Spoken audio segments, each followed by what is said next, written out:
And I need all of you to stop what you're doing and listen. Come on, everybody. Here we go.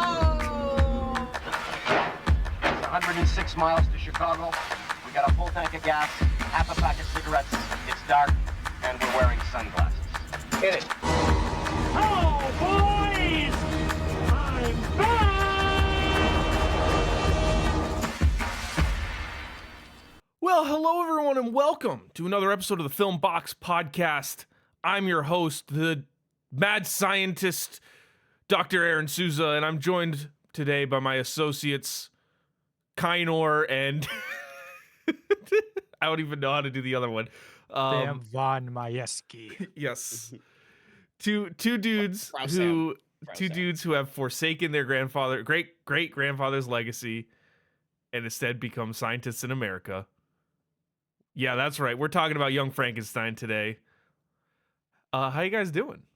Even though we're back to the original intro and we didn't do the spooky intro. Oh shit, I forgot about it. God Jesus. damn it. Jesus. You know Christ, what? Our host is floundering.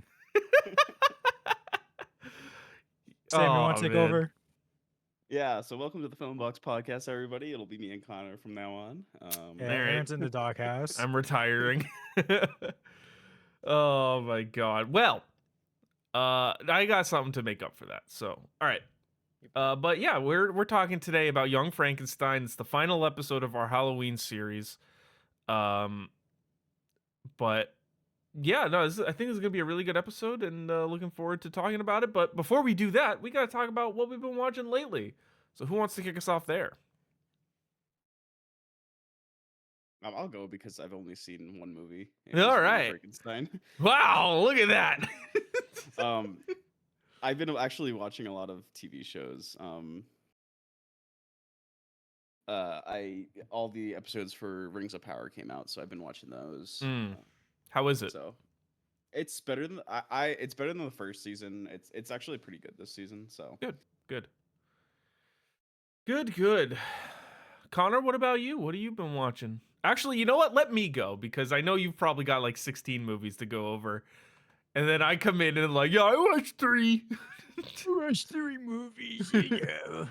No, so I'll go first. Oh, Sam, are you drinking anything this morning? yeah, I'm drinking some nice little OJ. Ooh, some orange juice in the morning. I love it. No, so I've watched 3 movies. I've watched Brothers on Prime, the Peter Dinklage, Josh Brolin movie that will soon be forgotten to time. That bad? It's- That and memorable? It's average. It is just so average. It's not funny, which really kind of sucks, except for Brendan Fraser, who's just batshit crazy in it, and it's glorious. But like, I don't know, it's just forgettable. It's gonna be one of those movies that like you look back on in 10 years and be like, wait, they did a movie together? Mm-hmm. You know what I mean? I feel like it'll be like on a movie grid one day. It's like, Yeah, right. wait, Peter Dinklage, Brendan Fraser, what did they do? And Josh Brolin? Yeah, I don't know. But yeah, so it was, kind of one of those. I watched Toy Story 4 with M. So that was really good. And then watched Young Frankenstein for today's review. Em and I last night started watching Hocus Pocus, and about 15 minutes in, she looked at me and was like, yeah, I'm not really feeling this. I was like, Really? oh, okay. Yeah, well, we started watching it, and she was like, yeah, I'm not really into like the whole witches in witch movies and stuff like that. And I'm like, why are we watching Hocus Pocus then? But anyways, and I ran and grabbed a water prior to starting this, so Yeah, Aaron was totally prepared for today's episode. I was. So yeah, not 16 episodes, but I am caught up. Episodes. I mean, I was never not caught up. No, don't let anyone ever tell you otherwise. Glad you on caught my that, Sam. 31 Yeah, me too. You said 16 episodes. Sorry, 16, not 16 movies. But don't let anyone ever tell you I was falling behind on my 31 movies. I was not. They're liars. They're haters. So saw Smile 2 with my beautiful girlfriend Erin, and That movie is pretty good. Ah, Crazy, crazy wild. Naomi Scott rocks. Definitely one of the better performances of the year. Uh, I saw The Wailing, which is on Netflix. Finish up the Japanese and Korean horror segment. yep. Very good. That one's wild. Started or went into body horror with Titan. Ooh, nothing prepares you for that one. Oh, Then went back in time a bit, did some David Lynch Eraserhead. nice. Uh, that's just a movie you experience, you don't really understand, I feel like. Um, did some Cronenberg Videodrome. Um, Nice. pretty cool, pretty weird. Love it. Some Carpenter now with some Prince of Darkness. One of his Lesser wasn't a known, I guess. yeah, I would say it wasn't my favorite of his, but still it was decent.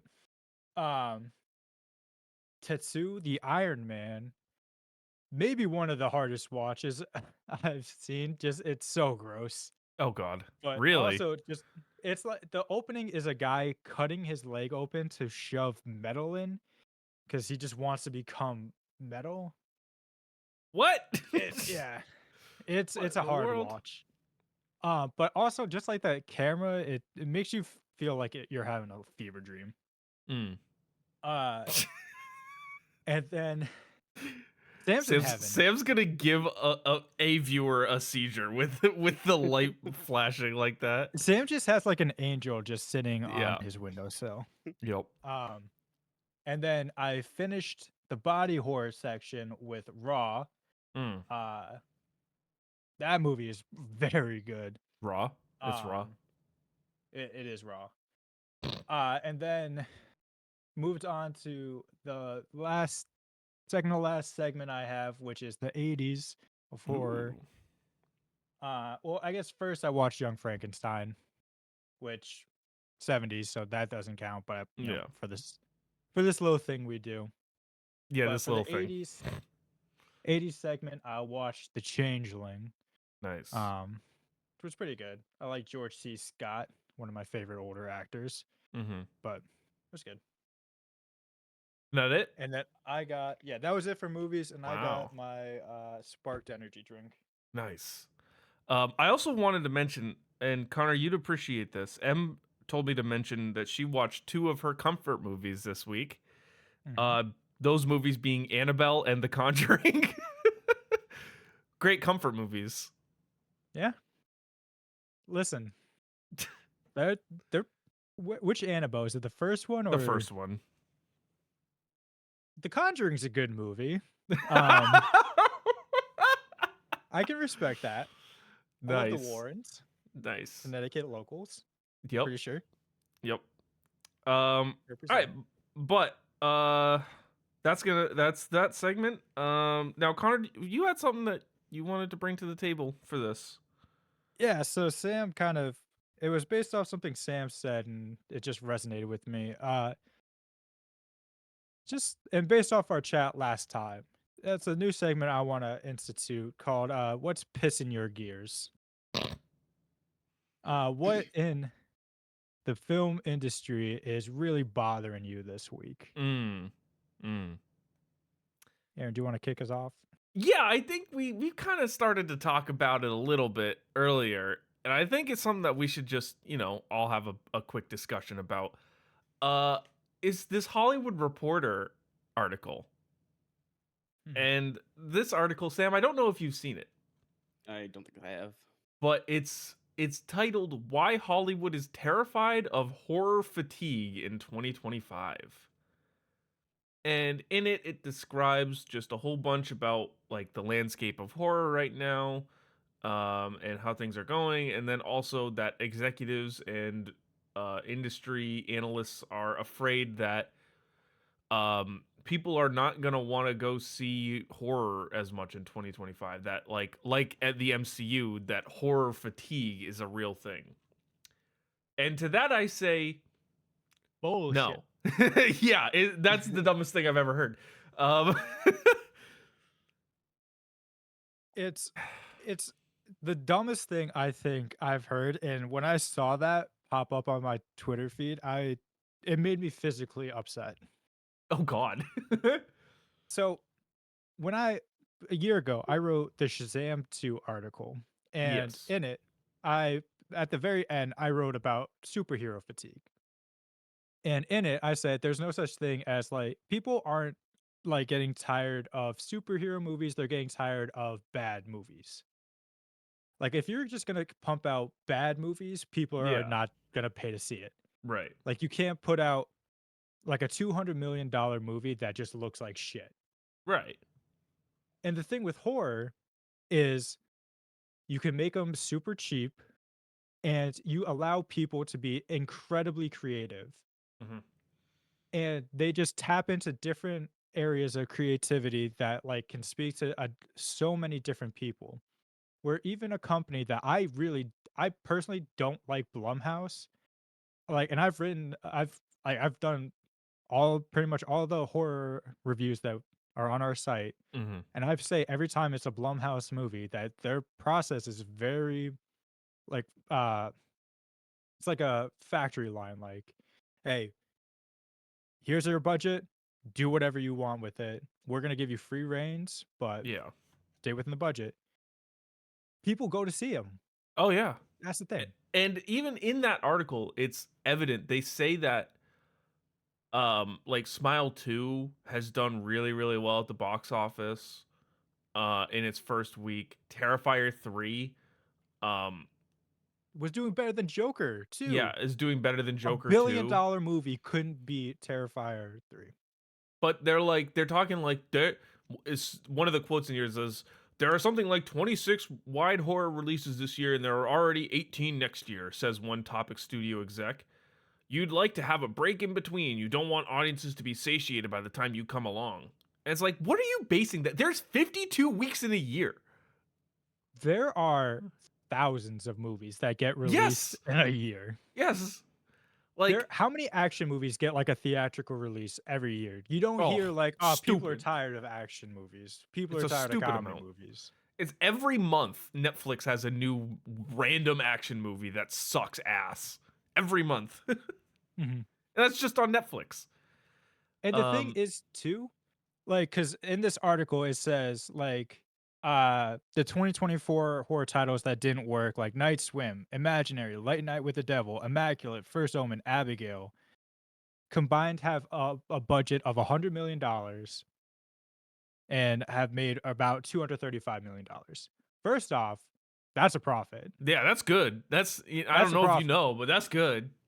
Second, Even if you like incorporate marketing costs, which could be double of the budget, you're still making profit on those movies. and second of all, that's 7 movies made for under $100 million. Right. Do you know what the cheapest Marvel movie is? At least 100. $130 million for Ant-Man. Jesus. You could toss in like 6 more horror movies that were made this Yeah. year and still be under That's that mark. crazy. That's crazy. It's It's just like, and my problem with this article, for one, it's treating movies like a product and not an art. like an art. Yeah, Yeah. it's like, movies only exist to make money, which I think is fundamentally a very bad way to look at it. Like, I Hmm. get it, like, that's how studios look at it, and it's a very shitty way to view it, but that's just the reality we live in. Yeah. But we don't have to do that. No. No. And Like, I think too, you talk about like fatigue and whatever. I mean, it shouldn't be studio executives deciding that. And I talked about this I posted a TikTok yesterday about talking about, I don't know if you guys have heard about this Warner Brothers Clint Eastwood situation with Juror number 2. mhm. How they're only releasing it in like less than 50 theaters. They're not giving it a wide release. They're not releasing any box office numbers. They're just kind of like letting it go and then dropping it on streaming, which is incredibly insulting to the work of Clint Eastwood. But Mhm. also, like, if you don't believe in the film, that's one thing. But it's not. It shouldn't be up to the studio executives, the guys in the boardroom, to decide that. It should be up to the audience to decide what they want to go see. And if you are a major studio like Warner Brothers and you put money behind the production of a movie from one of the greatest filmmakers of all time in Clint Eastwood, who has in recent years made the studio money with movies um like The Mule and some of those other American Sniper, stuff like that. And you just like cast that aside and like whatever. You're not allowing people to decide what they want to go see. The movie could be terrible, but it could be terrible and still make $150 million at the box office. Mhm. But we don't know now. We will never know.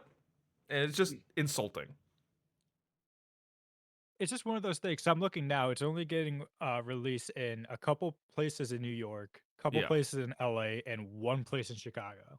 That's it. And I put out the tweet and I said, this might be my hot take, but just don't even bother. Just put it Yeah, on right. streaming. Like Right. it's already a slap in the face to Clint Eastwood. Like this is like he's 94. This is probably going to be his last movie. Mm-hmm. Like just put it out on streaming. If you're gonna like make a movie this inaccessible, Why like you're even already make it? admitting you don't think it's gonna make money. Why would you even put money behind it at that point? If you're Exactly. just let another studio do it at that point. You've already invested the money. It also just boggles my mind that like executives are like, yeah, we've invested millions of dollars into this product and we're not even going to give it a chance to try and succeed or make that money back. We're just already counting it as a loss. It's not even out yet. Mhm. It's like, what kind of strategy is that? Mhm. Like, I don't I mean, like It's if- better than them just doing the tax write-off strategy. I'll give them that, but don't even get me started. It's- All right, know. I think we got to move on here. yeah. All right, Sam, anything else to add about all of this stuff? Nah, you guys pretty much summed it up. All right. Let's talk about Young Frankenstein. Are you guys ready to talk about Young Frankenstein? Yes. All right.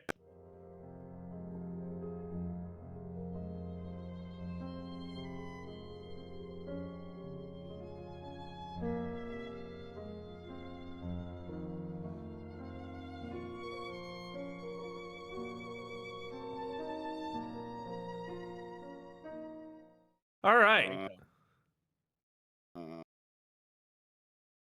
What? Oh. I was very confused for a second. All right. Young Frankenstein is a 1974 American comedy horror film directed by the great Mel Brooks, who, if you don't know, has done so much. He's one of only 21 entertainers to win the EGOT, which is the Emmy, Grammy, Academy Award, and the Tony Award, Kennedy Center honoree, Hollywood Walk of Fame, AFI Lifetime Achievement Award, British Film Institute Fellowship, National Medal of Arts, and a BAFTA Fellowship, and the Honorary Academy Award in 2024. Known for movies like, he did parody movies. So movies like Blazing Saddles, Young Frankenstein, Spaceballs, History of the World Part 1, Robin Hood Men in Tights, Dracula Dead and Loving It.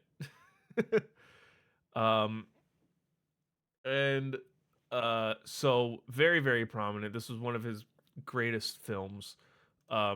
Written by Brooks and the star of the film, Gene Wilder, aka Willy Wonka himself.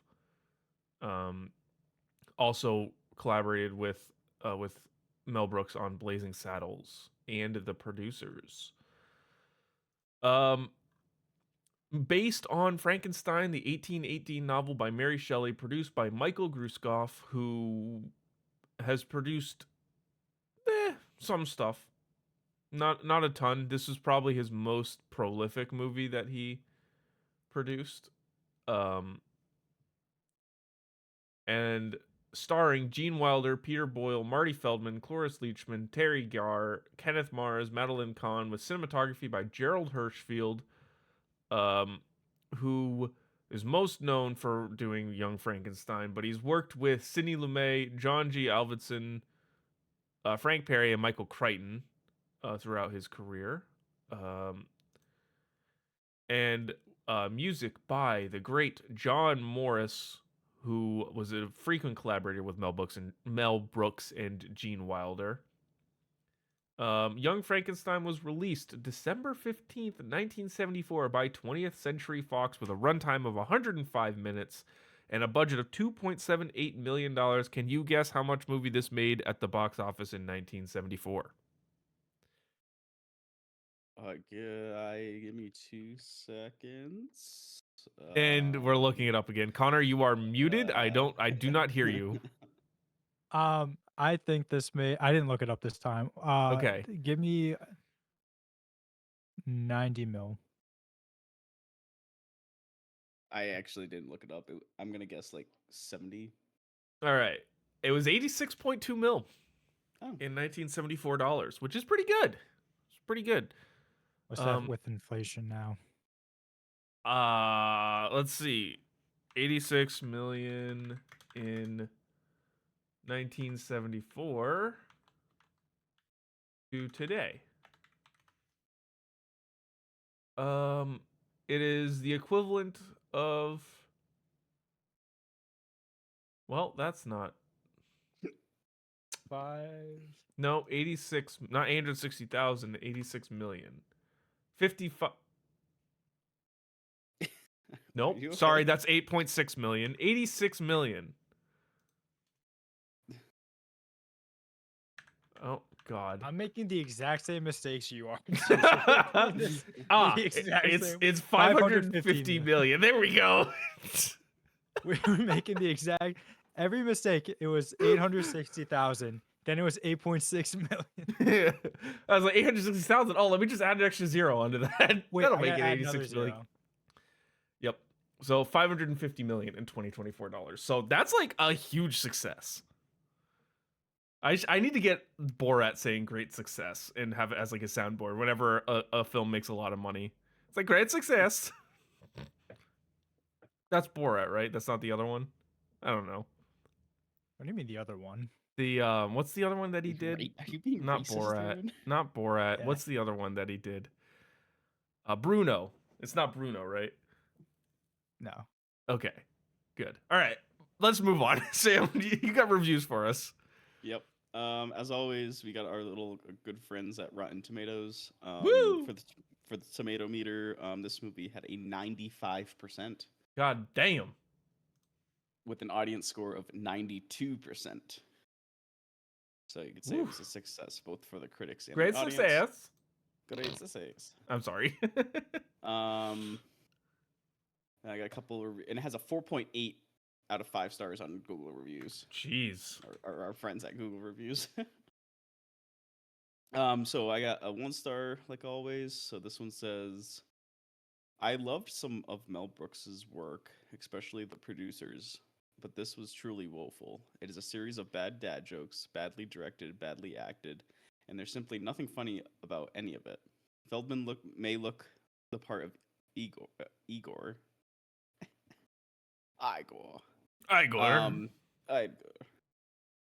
But the Cockney accent and the asides to the audience don't work. It's a classic case of the writing, the directing, and the acting all trying to telegraph funny, quote unquote, in quotes, funny, in the way of a kid's pantomime, rather than true humor, which often comes from playing an absurd situation straight. Some of it just doesn't work on any level. Such as having a horse neighing every time a character's name is mentioned. But no reason why any of this is happening. Does this Well, guy it's supposed to be funny. A huge disappointment. does this guy think it's a legit and not a parody? Does this guy know that it's Mel Brooks? Yeah. I don't think this guy realizes that this is a parody. I think it's like, man, this really dramatic movie about Frankenstein really just did not work. Man, they're not playing anything straight in this movie. What the fuck? Man, why are they playing charades? He's getting choked out. Why don't they knew about the And then I was scrolling down. There's only like 5 1-star reviews, and the last one says 6 days ago. 1 star. God bless Trump and John Gotti. Oh, relevant. Like, okay. Definitely something under a Mel Brooks thing that you definitely see 100%. You know, not exactly not the kind of guy who would make fun of the Don and everything he's about in every form that he ever has made. You know, perfect. And then John Gotti, I mean, that's just the I understand that one. All right, and then I Mine's got just this. huge. The biggest monster I've ever seen in my life. His cack is huge. It's That's a big Schweinsteiger. All right, and then this 5-star review says, "What a great movie, and it being acted in seriously manner only makes it funnier. I know everyone is praising Mel Brooks, but do you know the brunt of the script was written by Gene Wilder? The classic musical set piece of Dr. Frankenstein and the monster doing pudding on the Ritz was Wilder's idea, and he had to argue with Mel Brooks to keep it in the movie. The bloopers are hilarious, especially Cloris Leachman, one of my all-time favorite comedies. Never tires of being funny as a genuine parody of all black and white monster movies from Boris Karloff and Bela Lugosi." All right. I love it. This guy knows. This guy knows what's up. This is my first Mel Brooks movie, and right off the rip, I was able to Wait, pick up what he was putting down. This is your first Mel Brooks movie? Remember, we tried to watch Spaceballs, and I left like 10 minutes in college. Yeah. Yeah, that was it. That was the only attempt I ever made. Wow. Oh, we That's a have to shame. have a watch party. Yeah, at that point you had never seen like any Star Wars either, so none of it was making sense to you. Yeah, I was like, I'm just gonna go to sleep. It's like 9 p.m., but I was like, Yeah. You're like, I'm not doing this. We should do a watch who's this party. furry guy? We should do a watch party of Spaceballs Blazing or something. Saddles and- Yeah. I'll put that one next week or next podcast when I bring back the watch list. I'll just do all Mel Brooks movies. It's a good call. There you go. It's a good call. All right, Connor, let's bring us through this movie. All right, you got a sound cue for me, or There's your Perfect. sound cue. early in the 20th century, Dr. Frederick Frankenstein is a lecturing physician at an American medical school and engaged to Elizabeth, a socialite. He becomes exasperated when anyone brings up the subject of his grandfather, Victor Frankenstein, the infamous mad scientist with whom he does not want to be associated with, and insists that his surname is pronounced Frankenstein.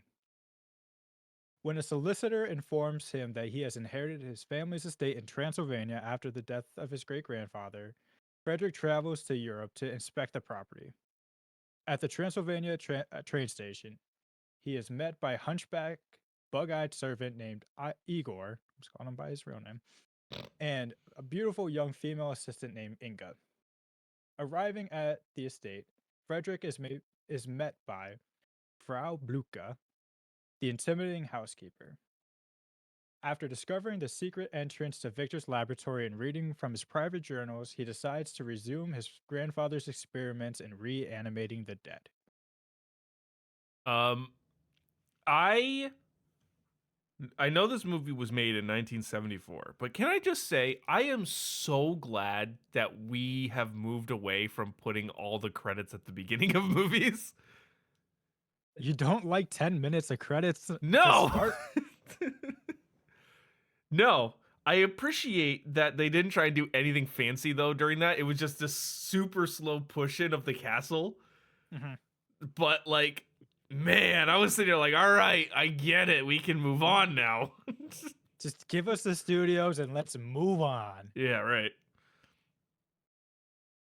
I do like the black and white aesthetic, how they Mhm. really wanted to capture like the 1930s feel. Yeah, no, that was cool. It was a cool decision to do that. And I like to off the rip that very first scene when they open up the coffin to the skeleton with the book.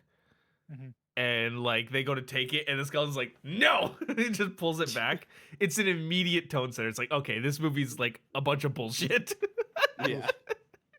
Well, Because it starts off as like, oh, this might be like an actual Yeah, right. spooky Yeah. movie, but Nope. And I like too that it sets up to like what type of comedy it's gonna be. It's like Yes. this is gonna be bits. Yes. And if I got one thing I love in my movie, it's bits. Oh yeah. Dude, Bit comedy Mel Brooks is is king for of you it. because that is Yeah. all his movies are. It's just Yeah. stupid little bits that tell a greater overall story. Yeah. Like I fucking love the bits, especially like this intro with as he's like doing his lecture, and this one student is just like, so what if we just like bring up the dead again? And he and Frederick's just like, oh my god, shut up. Just stabs Yup. himself by accident. Yep. He's It's just like so pissed. it's not happening. He's just like, and then he just hides it. He's like with his leg. He's like, yeah, that didn't happen. Class dismissed. Oh man, but I was not expecting to get a full-on science lesson in the beginning of this movie. Like they legit were like, yeah, okay, so here's like actual science lecture and we're going to take care of that right now. Yeah. Um And it's relevant for later on. yes, it is. But no, I also like too that it's like pretty quickly we get the sense of this character. I mean, he doesn't want to be associated with his grandfather. It's Frankenstein, not Frankenstein. Um, but then he travels away and goes and meets Igor. Mhm. And one of my favorite jokes in the whole movie is he meets Igor and they're starting to walk away. He's like, I could help you out with that hunch or with the hump, And he goes, Mhm. what hump? And I was waiting for him to be like, nah, I know what you mean, but it never comes. It literally just him dead serious, like, what hump? And then they just walk away, and it's like, it's just a perfect bait on the bit. Yeah. See, one of my favorite jokes is when uh they meet Inga, they're on like the hayride, and they just hear like the wolf. And she's Yeah. like, "Oh, that's just a werewolf," and he's like, "Werewolf," and Igor is just like, "Yeah," and he's like, Airwolf. "Their wolf, their castle," and he's like, "Why are you talking like that?" And he's like, "Why were you talking like that?" It's like, I thought you wanted me to talk like that. I was like, no. Yeah, Igor's such a little shit. I Oh, love dude, him. he's the best character in this movie. The fourth wall breaks were great too. He Mhm. was just stare Oh, at the camera. Yep. Oh yeah. Yep. And And he his facial expressions too. I was gonna bring up his facial expressions Yes. every time. Yes. You got to give credit to Marty Feldman, man. I mean, he just invests in this role and it works. Um another of my favorite jokes. They get to the castle and before they meet Frau Blucher, they knock on the door with the giant knockers and Yeah. and Frankenstein's or knockers? Frankenstein's like, "Wow, what knockers?" And she's like, "Thank you." Yeah.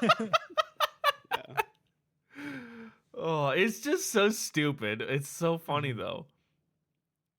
Like that's the immediately where my brain goes to.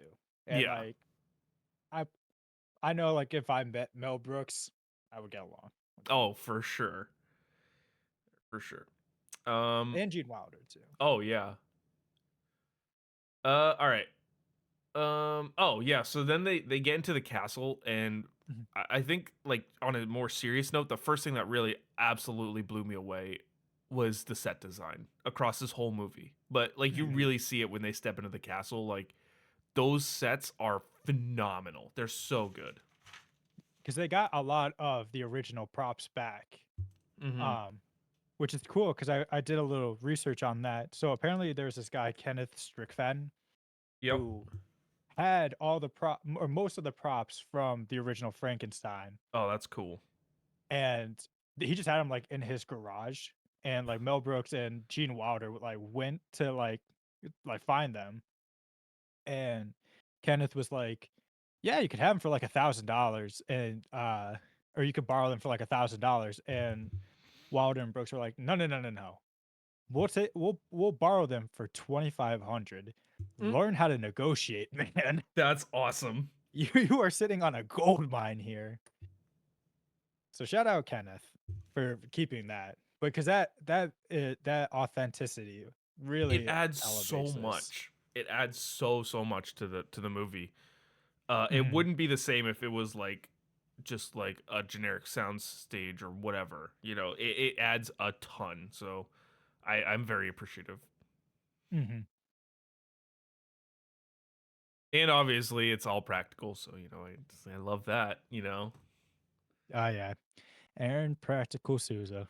Yeah, that's my middle name. Don't wear it out. You're gonna name your first child Practical. Practical. First name Practa, last middle name Cole. Mom, Dad, why did you name me this? Well, you see, practical effects, Souza. Your father just really loves practical effects in older movies, and They wish say you would should come back. name things after what you love. So my child is named Practical Effects. It's like that meme where it's like, your mother loves roses, that's why your name is Rose. So is that why my name is Practical Effects in the movie Young Frankenstein?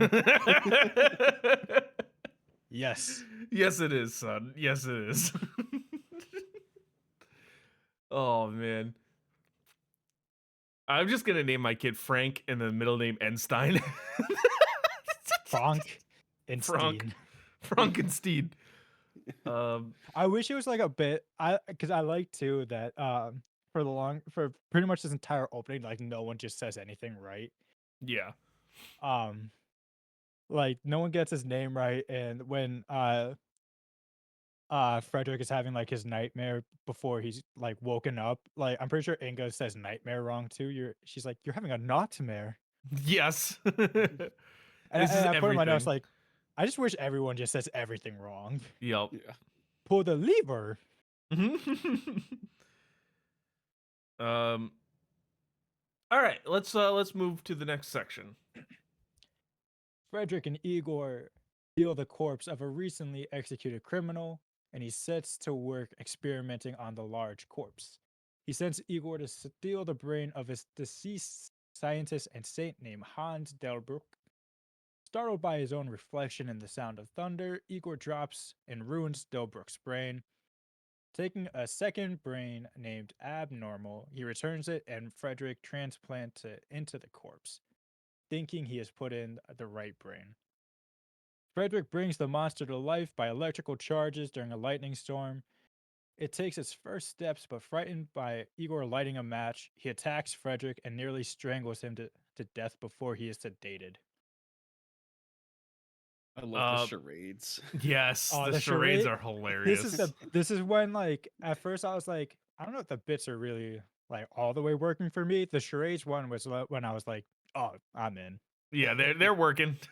No, it's just so it's such a because they set it up very specifically that right before they're like, make sure you have the sedative ready, and then 3 minutes later they're like, what does he want? Three words. Or 3 syllables, 3 syllables. Three syllables. Oh my Sounds god, like so Yeah, I love stupid. that. And the whole time it's just like being just this Frankenstein just violently shaking him, shaking just around. Said give. and then, Give him yeah, and what? then when he's done. He looks at Igor. He's like, "Set a give." Give him yeah. Oh, it's But so I good. think one of the best, me personally, one of I think my favorite scene is after that, when uh Frederick just sits down. He's like, Igor, just down, Yeah. and he's just so clearly like pissed off, Yep. and he's talking to Igor. He's like, that's not Hans's brain in there, is it? And he's like, Igor's like, no. It's like, whose brain is in there? Abby. Abby Normal. something. Abby something. It's like, what's the second name? Abby Normal. Abby Normal. Abnormal. You're telling me. We put a deranged brain in a 7-foot monster. It's just like It's I such a love good Gene bit. Wilder's performance too, because like at every first he delivers like some of the best just monologues, Mm-hmm. period. Mm-hmm. Um, but like, there's moments like that where he's just so calm, but you could tell like he's a powder keg. He's just at any given moment he is about to explode. Oh yeah. Yeah, and this is, I think, kind of near the point where I really just recognize the entire cast for just absolutely blowing it out of the water on their performances. I mean, it's unbelievably good, um, across the board. I mean, Gene Wilder is legendary and he's great, but like we've already talked about, Marty Feldman, especially in this first half, phenomenal as Igor. And one bit that we didn't talk about that was one of my favorites is his little mini jump scare when they're investigating the basement and he's just in the shelf of heads or whatever like that. Oh yeah. And they're yeah. walking by and he's like, "Hey guys," and they're like, "What the hell?" And he just walks. It's like, "Where'd you come from?" And he just walks around the shelf. He's like, "Oh, the dumbwaiter." Yeah, it's the dumb way. It's like so Oh, yeah, stupid. that was the thing too, because like they Inga and Frederick had to do like this whole elaborate thing with the bookcase to find out Yep. how. And Igor's just like, I took the elevator, man. They took the little dumbwaiter. But Yeah, like the of dumbwaiter, you course. know what a dumbwaiter is, right? It's not just like an Yeah. elevator. No, And no, he I had know, to but I'm fit saying- himself in this tiny little just the imagination of him like crawling into a dumbwaiter and going Yeah. down. I meant more like, oh, he just took the easy way out. Yeah, and right. And like Frederick had to get squashed and It's so good. Oh man. I like that but- Igor is very capable too. Like, Oh yeah.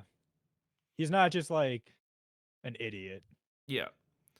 And we take a little bit of a break too from the comedy and the reanimation scene, like when he's trying to reanimate the body with the lightning and stuff like that, is actually excellent. I loved it. I mean, again, we talk about Gene Wilder. His performance, especially in that scene, is like the proper Perfect. amount of deranged, unhinged, but also like full on, like, I am a scientist and this is going to work and this is my passion. It just works. It's like, it could work. Oh yeah, his speech as he's being lifted up is like on par with the original, just like the non-blasphemous version. Yeah, right. And then immediately once he comes back down, I love that we get like right back into the comedy, and he's Mhm. like suicidal the second it doesn't work. Yeah, he's like, God, oh, I'm killing myself. That's Yeah. it. Yep. It's over. But, all right. Next section. How we feeling?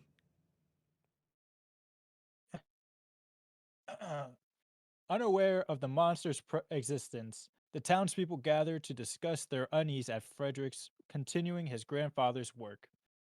Inspector Kemp, a one-eyed police inspector with a prosthetic arm, whose German accent is so thick that even his own countrymen cannot understand him, proposes to visit the doctor, whereupon he demands assurance that Frankenstein will not create another monster. Returning to the lab, Frederick discovers that Bluka setting the creature free. She reveals the monster's love of violin music, as we've played before, and her own romantic relationship with Frederick's grandfather. The monster is enraged by sparks thrown from a thrown switch and escapes the castle. All right. One of the things I wanted to note too, I mean, obviously there's a lot of bits and gags going at the beginning of this movie and a lot of like, it's very fast paced, it feels. But one of the things that I think Mel Brooks is such a master at is making the more dull scenes engaging and interesting. And he does that through comedy. The scene in particular is, when Kemp visits Frankenstein at the castle and they play darts and they're just talking, and that scene on paper is very dull, compared to the rest of the movie. But Mel Brooks does a little bit here and there to just keep it engaging, having Kemp stick the darts in and then make the noise like he's throwing them, to make it seem like he just like got a crazy throw, and it's just like little bits like that just work to keep me in it the whole time. Plus, Kemp probably has one of the best introductions to a movie Yeah. ever. Just just lighting up a cigar with his own hands Yes, and in he's the like, back of a room. it's like pant, pant, just like moving his arm around. Who's the either of you guys watch wrestling or used to watch wrestling? No. No, There used I don't know, I forget his name. There used to be a wrestler who had like a sock on his hand with a snake. And his movements would be like it was very much the same like I you can't see that if you're listening. Santino, Yes. Santino. Oh, Yes. what in the But it world? would be the exact same movements. Like he would hit his arm to make it move. That's weird. I don't know why. Like, but as soon as I saw that, I was like, "Oh, that's the snake guy." Yeah.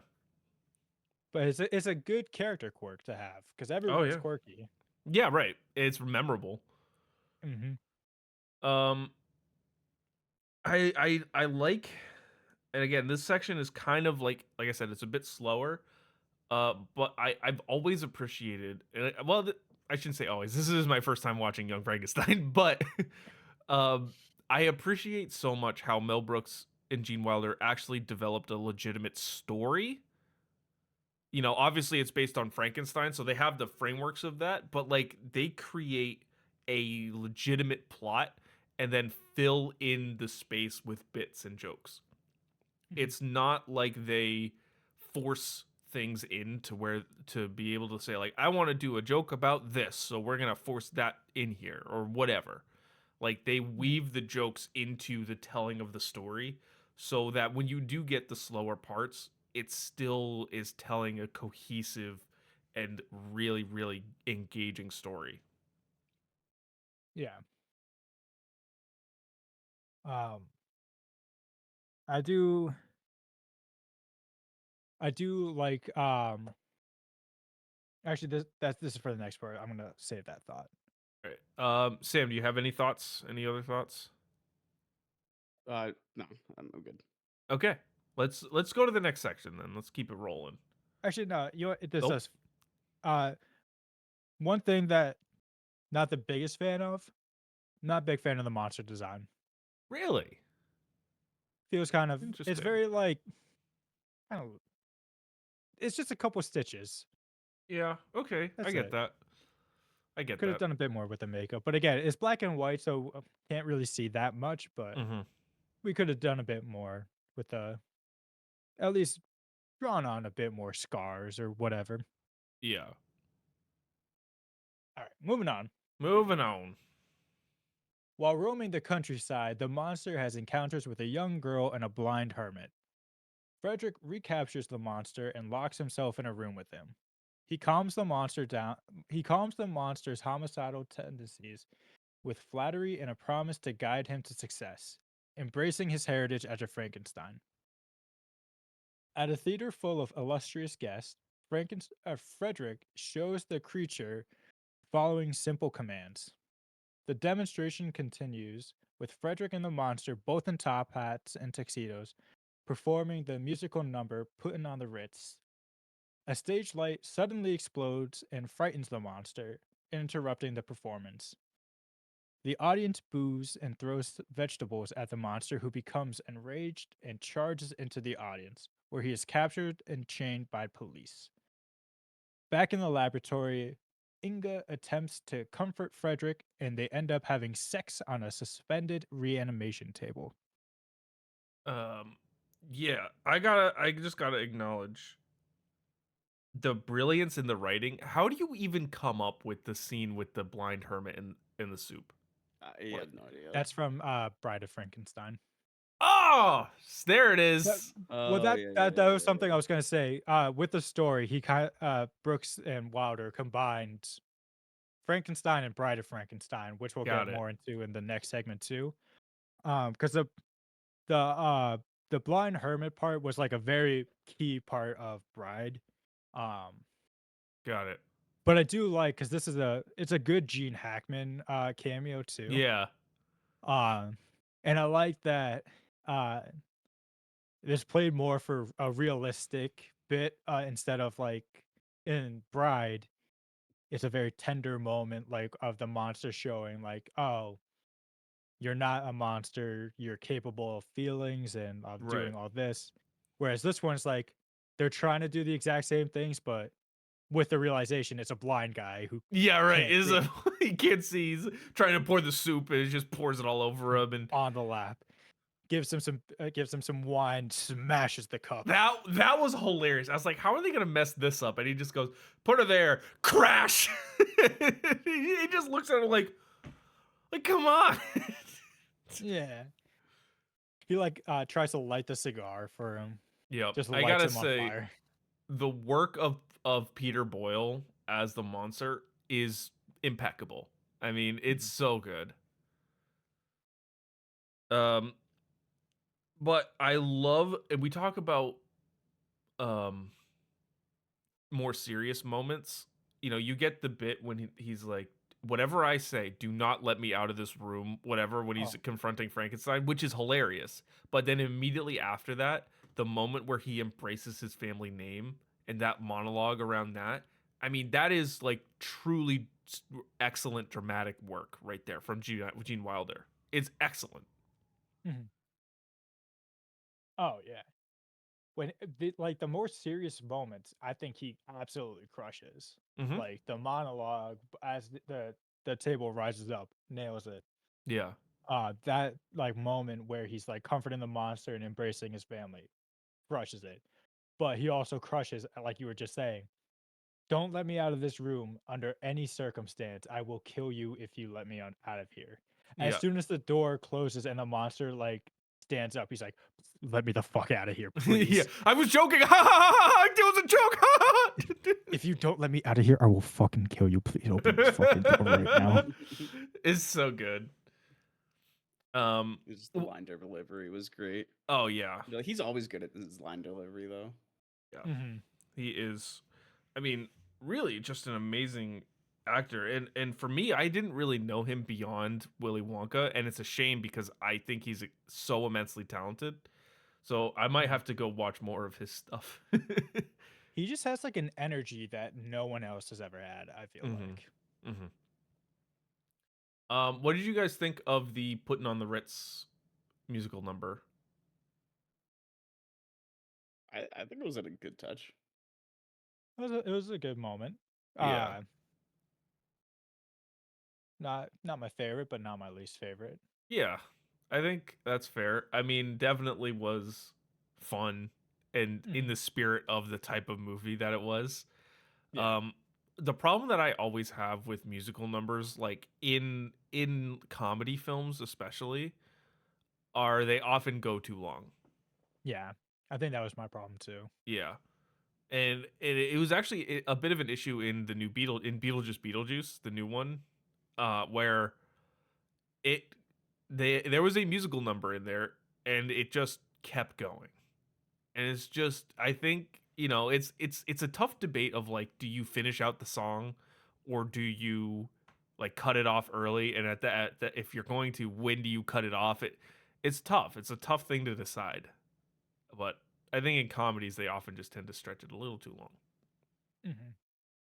I think too, especially because there was going to be like that type of ending where it wasn't going to have a smooth ending. Like Right. something had to happen, startle the monster. Mm-hmm. It could have happened at any point. Yep. Um, I think you want to show like the monster have like a bit of fun with the dance, like is he's capable of doing it. Right. But I like that Frederick's reaction is like just keep going, just keep dancing.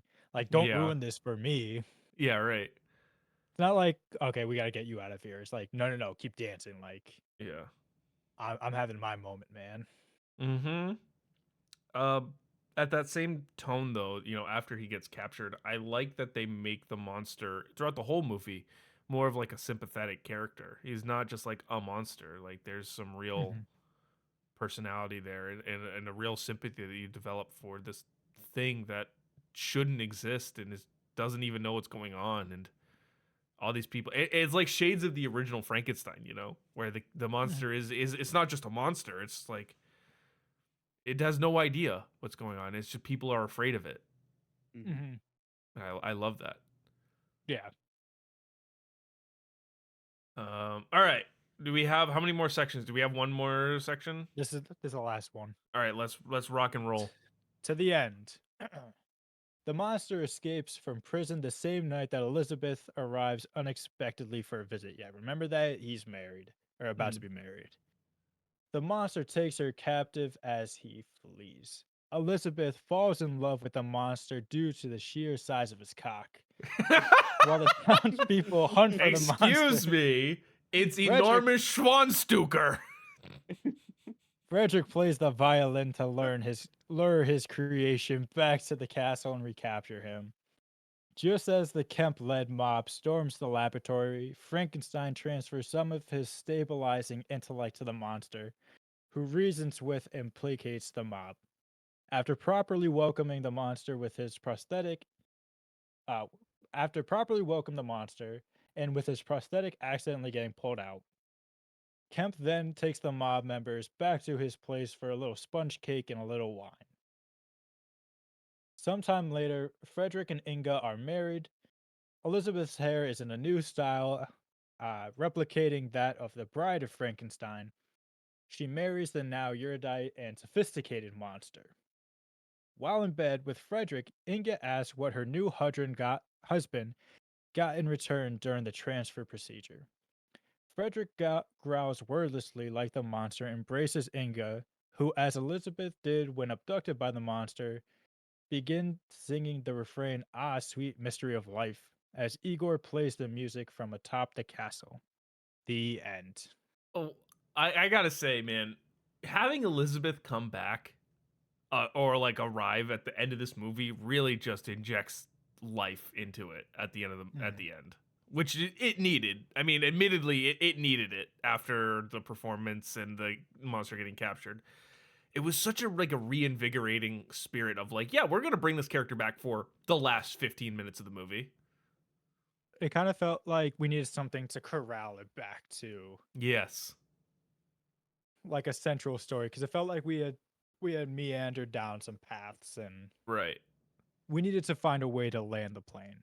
And it did. I mean, it really did. Mhm.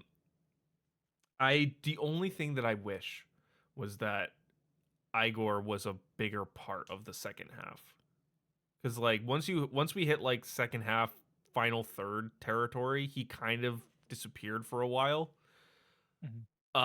But I honestly he's like one of my favorite parts of this movie and needed to be in it the whole way through. So I kind of wish he was there the whole way, but um still had some good moments. So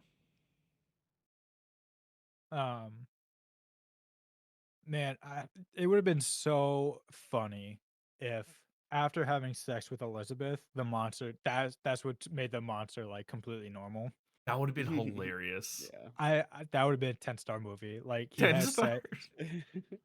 10-star movie. He has sex and he's like, Elizabeth, hello. I do love though that they do this whole transference and then it's just the monster, but he's more intelligent. He's a socialite. Yeah, he's like, Yeah. hello. Oh, hello, Welcome. thank you. It would have been Welcome. hilarious though if like I will transfer some of my intelligence and he comes out like, well, howdy y'all, how we doing? It's just like total redneck, southern redneck. It's like it's still the brain of like the abnormal brain, but it's just Yeah. like, okay, we just connected like some of the wires. Yeah, So, like, right. you could talk, but you still have like the monster's vocal cords and like the brain. It's just like, how y'all doing? Yeah, man, I was just about to go take my buddy cousin over there and go out to the backyard and make some gumbo. You want to join me for that? It's like, okay. That would have been hilarious. Oh, man. That's a weird Transylvanian accent, but Yeah, right. um Ending wise though, I enjoyed it. I thought it was like very fitting. Mhm. I mean that sort of happy ending. It worked for me. I think it's like everyone kind of gets what they want, which I love. yeah, yeah. Fairest trade in the book, to be honest. Yeah, So, right. yeah. You get some brain, I get some cock. We're all set. Great. Mutual handshake. Oh man. But yeah, I mean, really, I don't really have much else for the very very end. Do you guys have anything else? No. No. All right, I think it's time to go through the scores then. Hmm. So we're changing it up a little bit going forward for our scores. So we've combined the 5 categories now into 4 total categories. So we've got acting, story and script. So we combined writing and then story concept to kind of encompass like the script work, the story work, the directing, like all of that kind of fits into that mold. And then we got audio and visuals, and then our overall enjoyment score. So let's kick it off, Connor, with your acting score. I'm giving this a very, very strong 4.5 out of 5. Mm-hmm. Like you said, I need to watch more Gene Wilder because outside of like Willy Wonka, I just hadn't seen enough of him. He is a phenomenal actor. Just the way that he can switch back from comedic to Mm-hmm. serious, the way he delivers his lines is perfect.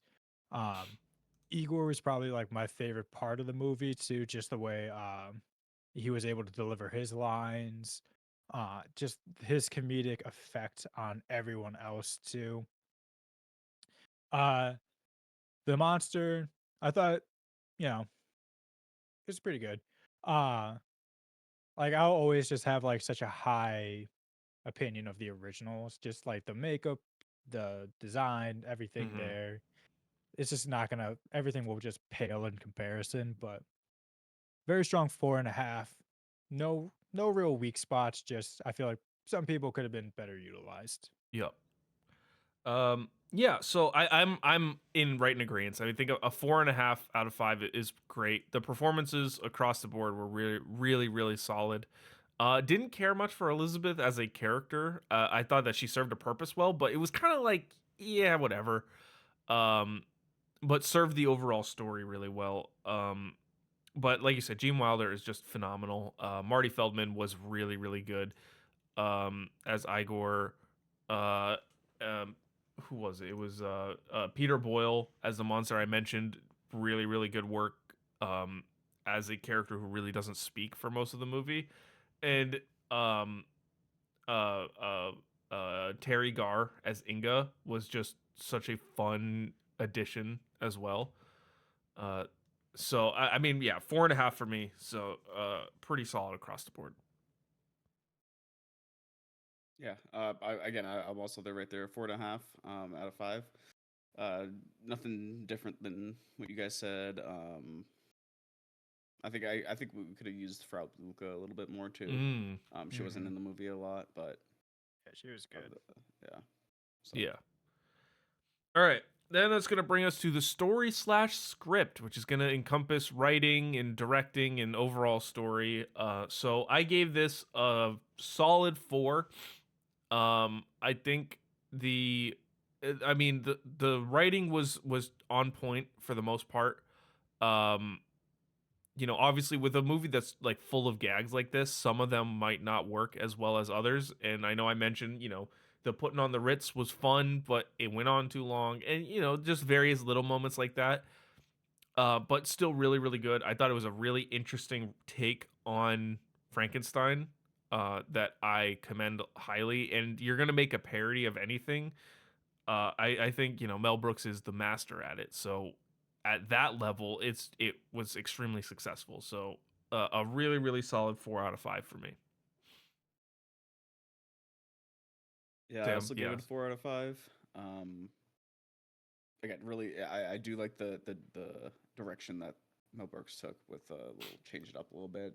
yep, He's always the parody writers and stuff like that, but to take something like Frankenstein, um, and to turn it into a parody like that, like I think he did great. hmm Um, so I think it lost interest in me in a little bit when like the whole like when he got captured and all that kind of stuff. A little bit, not too much, but like that's pretty much what it brought it down to a 4. And I think we could have again used a little bit more of Igor and Frau Luca hmm towards the end of the movie. Yeah. And again, we're all in agreement here. 4 out of 5 for me. For pretty much the same reasons you guys mentioned. I feel like um the bits when they worked, they work. When they didn't, they're pretty forgettable. Um, I feel like certain elements of the story get pretty muddled down too, especially towards the middle. But it's a very, very good way to blend two of the best monster movies together into one parody. So I really have to commend the work that Wilder and Brooks did, creating the story. It's very entertaining. It's very fun. I feel like at no point was I ever bored with Mhm. this. Um, so yeah, good, solid 4 out of 5. All right, and then that's gonna bring us to the audio and visuals. Sam, why don't you kick us off there? Yeah, I give you the little AV 4 out of 5. I mean, again, we're gonna bring it up again. Practical effects is always great. Mm-hmm. Um, yes, this movie came out in '74, so like obviously it's not gonna be the greatest quality of like camera work or, but for the time, I think it was great. I really enjoy how they um made this movie black and white. They didn't need to make this movie black and white, but they did, Mhm. and I think it Mm-hmm. worked great. Mm-hmm. So 4 out of 5. Uh, I kind of bounced back and forth on this, and so I wanted to. I'll walk down the thought process. At first, it was a 4 because I love the aesthetic. The black and white really worked well to match the originals, make it feel like a continuation of those two. Like this is a third, just a comedic third. Um, I just the monster design just really wasn't special for me, Mm-hmm. which would have knocked it down a bit. But the fact that they did like have the actual props from the original is so cool, and it just adds to how great it looks. Um, the editing I thought was pretty cool. Um, the the circle fade ins, Mm-hmm. they're a lot, but they're entertaining. Yeah, right. Um, the score too is very good. Um, so I ended up a 4.5. Oh wow. Oh, Get some okay. different scores Yeah. here. Yeah. Well, I was actually sitting closer to a 3.5 when I was thinking about it. You know, obviously I love special effects or practical effects. What? Oh, What? What? Whoa. clip it! Clip it. Whoa. Clip it, chat. Your unborn child just cried. Practical effects and young Frankenstein Sousa just cried. I know. No, I love the practical effects. I actually didn't mind the design of the creature as much. I just thought like for many parts of the movie, other than great backdrops and solid camera work, there wasn't like a ton that really stand out.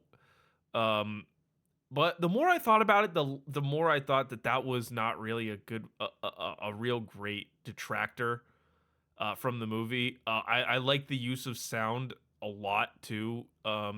You know, there were many references or many uses of diegetic sound where it's like you think it's just like a soundtrack and then they just stop the recording or whatever. They like pick up the needle on the record player kind of thing, and which Mhm. I just love those kind of moments. Off screen sounds like the horses whenever Frau Blucher was mentioned was really great. The music, obviously, we played at the beginning was excellent. So I actually I bumped it up to a 4. I think it really does a lot of things really well. And while it doesn't do anything like incredibly special from a camera work sense, there's a lot of things going on that really raise the movie up. So I'm at a good 4. Um, and so that's gonna bring us to our final score. This is the most important score because it's our overall final rating for the movie as our enjoyment score. Connor, kick us off. What is your score for Young Frankenstein? So, gut reaction from watching this movie, and I think the best way that I can go forward with my reviews is like comparing it to like the last movie I saw, Mm-hmm. which it's a horror movie, so it's a good benchmark, I guess, for another horror comedy, I guess. But this, I felt like this falls into like my great movie bucket of Mm-hmm. a 4 out of 5 All right. because this movie is like very funny.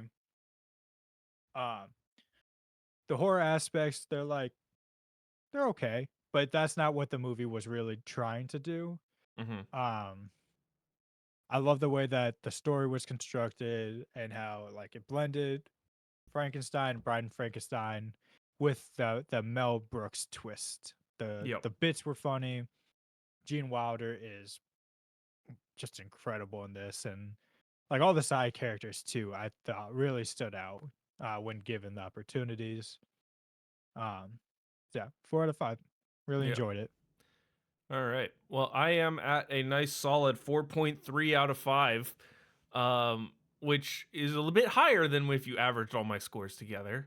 But I was looking across my ratings, and really, I mean, I feel like it sits nicely right in that frame of a 4.5 or 4.3. Um, but like you said, I mean, there's so much to love about this. I love Mel Brooks parody movies. Spaceballs was an excellent film for me growing up. Um, I just love everything that they're able to do to not only make it funny but to tell a really really engaging story. The acting absolutely phenomenal. Gene Wilder is uh, a legend, and I need to see more of his films. But I mean, it just there's so much to love about Young Frankenstein. So many stylistic choices that are great. So many uses of practical stage and setting and backdrops that are just so well done. Is really great. So 4.3 out of 5. All right, yeah. So I've this is not my first time watching it, unlike you two. Mm. So I've seen this movie multiple times. My dad actually showed me introduced me to this movie. Funny story. He would put it on, we'd watch it, and then he would just stop it right before the sex scene. Nice. And he'd like, all right, movie's done, go to bed.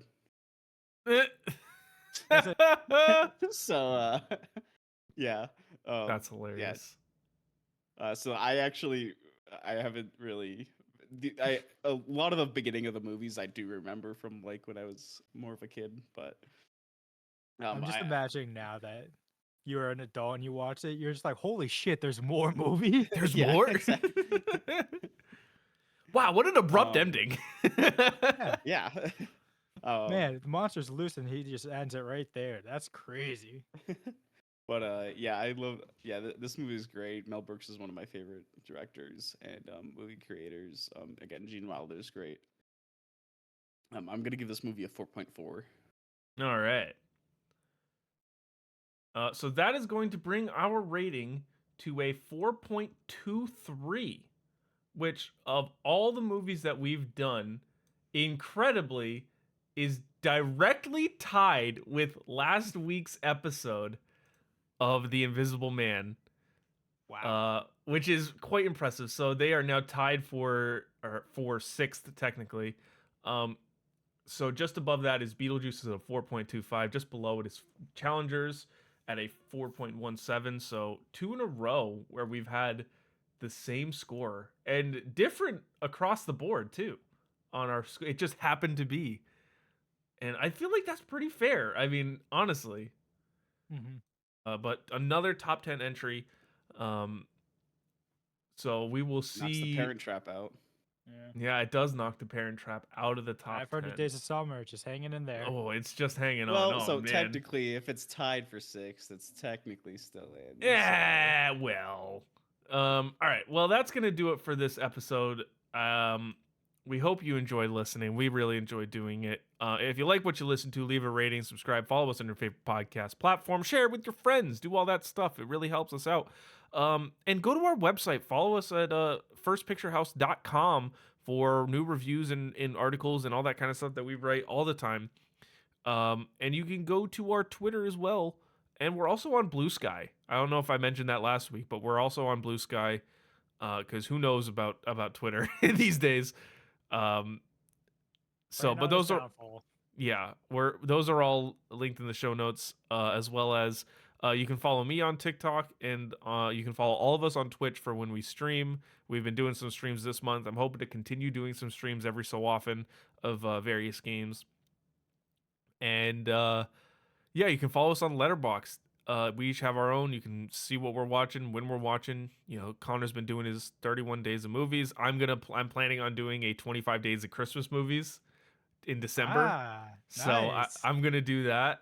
So stay tuned for that. Do you want some advice? What's that? Make sure you know exactly where each movie is playing. Okay, Because good to know. I made that mistake last year. Is I just picked 31 movies, and Yeah.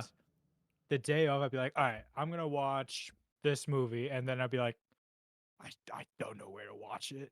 Oh, okay, good to know. Good to know. I'll So definitely yeah, you gotta really plan it out.